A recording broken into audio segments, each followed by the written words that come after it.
Pourquoi et comment investir dans un FCP ou une SICAV? Vous vous êtes déjà constitué une épargne et vous souhaitez améliorer son rendement.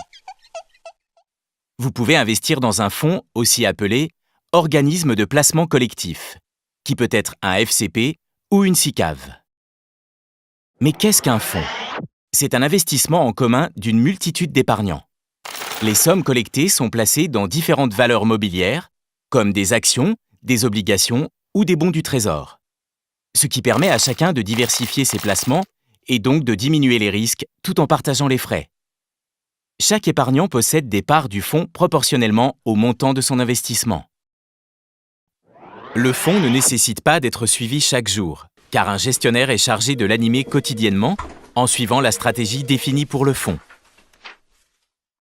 Il existe un nombre très important de fonds et de différents types présentant un niveau de risque et donc de rendement plus ou moins élevé.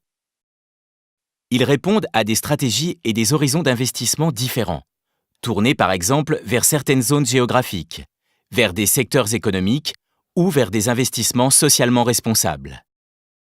Choisissez bien votre fonds en fonction de vos objectifs, de votre sensibilité au risque et de vos horizons de placement.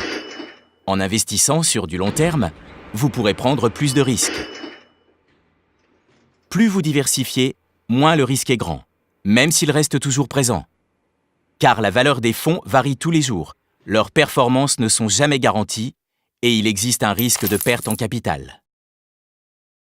Les fonds peuvent être achetés auprès d'une banque traditionnelle ou en ligne, d'un assureur ou d'un courtier et être revendus rapidement la plupart du temps si nécessaire. Ils doivent être logés dans un compte-titre, un PEA ou une assurance vie, mais également un PEE ou un PERCO. Enfin, lisez attentivement le document simplifié d'informations sur le fonds, notamment les risques et les frais. Les frais d'entrée ou de sortie peuvent être négociés, ce qui n'est pas le cas des frais de gestion ou de surperformance. Vérifiez aussi les conditions d'une sortie prématurée et prenez connaissance de la durée de détention recommandée. Alors, avant de vous décider, prenez le temps d'étudier les fonds.